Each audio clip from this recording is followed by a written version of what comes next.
میں جلدی عرض کر رہا ہوں، سوال کر رہے ہیں امام ابو حنیفہ کون تھے اور امام کیسے بنے، تفصیل بتائیے۔ تفصیل تو یقیناً نہیں بتائی جا سکتی۔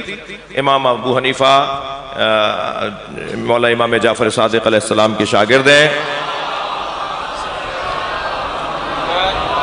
2 سال امام صادق کی خدمت میں رہے، بہت کچھ ان سے سیکھا۔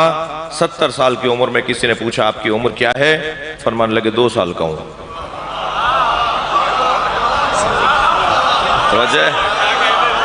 تو پوچھنے والے نے کہا آپ کی عمر تو ہمیں 70 سال لگ رہی ہے، کہنے لگے 2 سال نکال دو تو میں کچھ بھی نہیں ہوں۔ تو امام ابو حنیفہ ہمارے سنی بھائیوں نے انہیں اپنا امام کہہ دیا، جبکہ وہ مسلمانوں کے امام ہیں، ہمارے بھی ہیں، ہمارے بھی عالم ہیں، اور ان کی کسی طرح کوئی بے احترامی کوئی شیعہ نہیں کر سکتا۔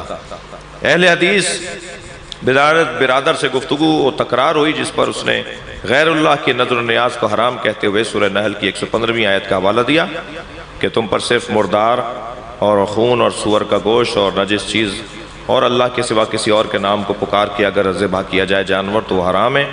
تو اس کو ہم نیاز اور نظر کو ہم کیا کہیں گے؟ پہلی بات تو یہ کہ یہ جو نیاز ہم امام حسین کی بناتے ہیں یہ غیر اللہ کی نیاز نہیں ہے، حسین غیر اللہ نہیں ہے۔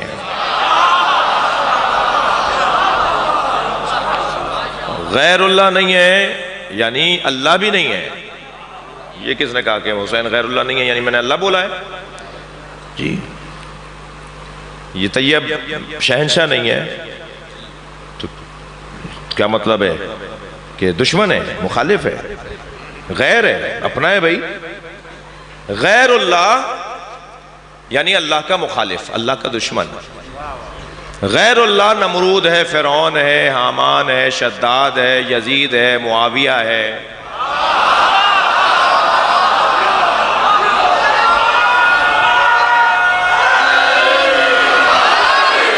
لیکن حضرت آدم، حضرت ابراہیم، حضرت موسیٰ، حضرت عیسیٰ، سرکار دو جہاں مولا کائنات، مولا حسین، مولا صادق، مولا مہدی، یہ سب غیر اللہ تو نہیں ہے، یہ تو اللہ کے کام کو چلانے والے ہیں، یہ اللہ کے نظام کو چلانے والے ہیں۔ جنہوں نے اللہ کے دین کے خلاف کام کیا وہ غیر اللہ ہے نا۔ تو پہلی بات تو یہ روشن رہے۔ دوسری بات یہ کہ جب امام حسین کی نیاز کے لیے ہم بکرا، دمبا، گائے، بیل ذبح کرتے ہیں تو اسے کربلا کی طرف لٹا کر یا حسین کہہ کر ذبح نہیں کرتے ہیں، اسے قبلے کی طرف لٹاتے ہیں اور چاقو سے ذبح کر کے بسم اللہ کہہ کر اللہ کا نام لے کر ذبح کرتے ہیں۔ یہ ساری کائنات اللہ کا رزق کھا رہی ہے طفیل حسین۔ ویسے ہی ہم بے طفیل حسین، ہم ویسے ہی نیاز کھا رہے ہیں۔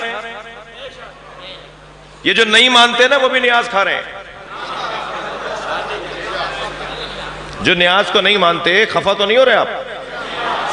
جو نیاز نظر نہیں مانتے وہ بھی نیاز کھا رہے ہیں۔ یہ جو تنخواہیں مل رہی ہیں یہ نیاز ہے، یہ جو فصلیں اترتی ہیں یہ نیاز کھا رہے ہیں آپ۔ اللہ نے رزق ان کے لیے رکھا ہے، ان کے طفیل ہمیں ملتا ہے۔ یہ واسطہ فیض ہیں، یہ ذریعہ فیض ہیں۔ تھک گئے مولانا؟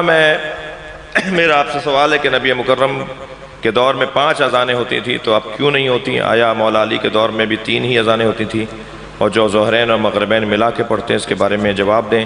پہلی بات تو یہ کہ اذان اعلان ہے اور اس کا مقصد یہ ہوتا ہے کہ نمازیوں کو جمع کیا جائے۔ اذان واجبی نہیں ہے، اذان مستحب ہے، سنت ہے۔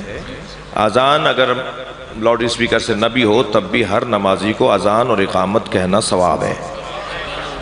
اذان ایک اعلان ہے، ہم نے اعلان کیا، لوگ جمع ہو گئے، تو کیونکہ ملا کر ظہر پڑھی جا رہی ہے اور عصر کے ساتھ، اس لیے اعلان پر لوگ جمع ہو چکے ہیں تو دوبارہ اذان نہیں کہی جا رہی۔ لیکن اگر کہہ دی جائے تو ثواب ہے۔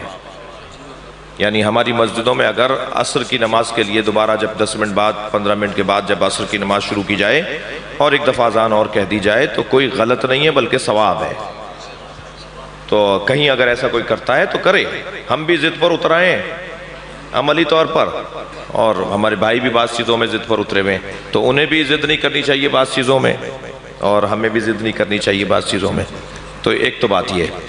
دوسری بات یہ ہے کہ نماز جو ظہرین اور مغربین ہم ملا کر پڑھتے ہیں، نبی مکرم نے ایسے پڑھ کر دکھائی، مولا علی نے ایسے پڑھ کر دکھائی، ائمہ اہل بیت نے ایسے پڑھ کر دکھائی۔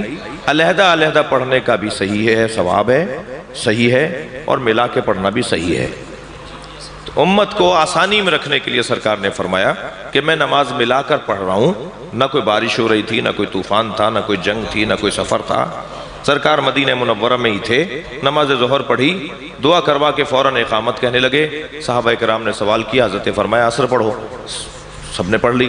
جب عصر پڑھ لی تو حضرت سے پوچھا یا رسول اللہ بھی عصر کا وقت تو نہیں ہوا؟ حضرت نے فرمایا کہ میں نے تمہیں ایسے پڑھ کر دکھائی ہے، جیسے میں پڑھ کر دکھا رہا ہوں ایسے ہی پڑھ لو،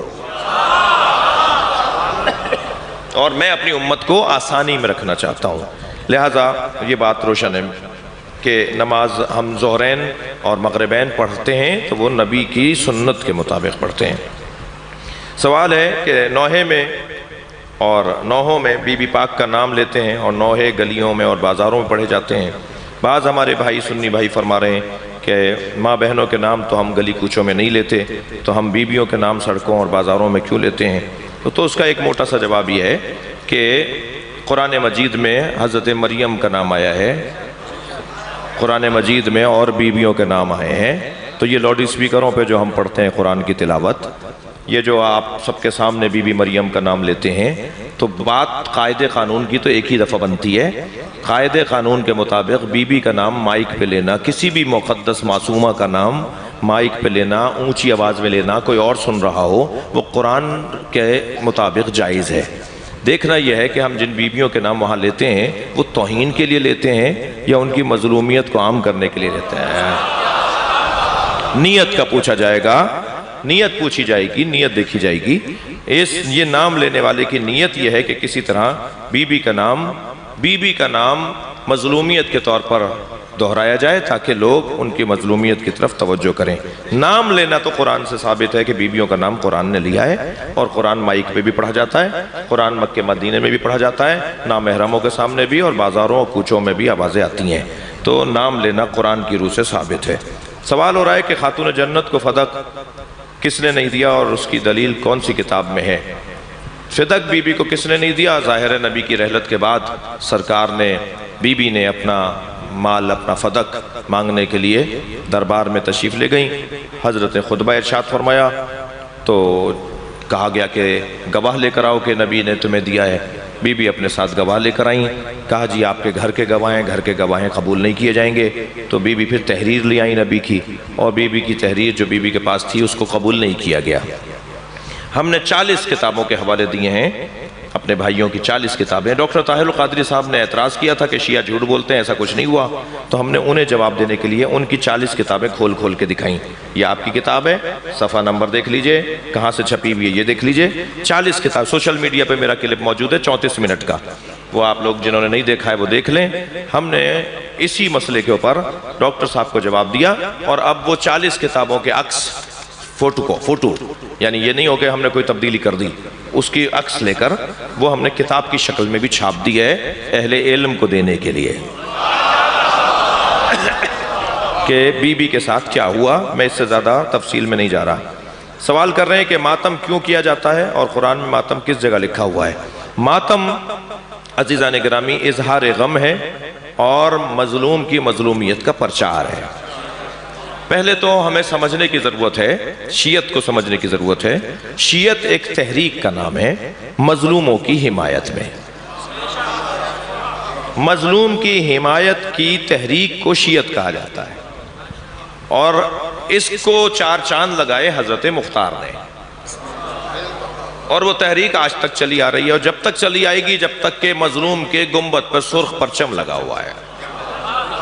مظلوم کے گنبد پہ سرخ پرچم اس لیے لگا ہوا ہے کہ ابھی اس کا بدلہ نہیں ہوا، جب بدلہ ہو جائے گا تو یہ تحریک خود مظلوم جانے کہ تحریک چلانے والوں کو وہ کیا حکم دیتے ہیں۔ لہٰذا ماتم ایک مظلوم کی حمایت کا اظہار ہے۔ اب ہر وہ کام کہ جو میرے جان کو خطرے میں ڈال دے وہ کام مجھے کرنا جائز نہیں ہے، لہٰذا اس حد تک ماتم جو میری جان کے جانے کا مجھے احساس دلا رہا ہو وہ جائز نہیں ہے۔ لیکن بدن کو سرخ کر لینا، تکلیف پہنچانا، ماتم کرنا، یا ہر وہ انداز اپنانا جس سے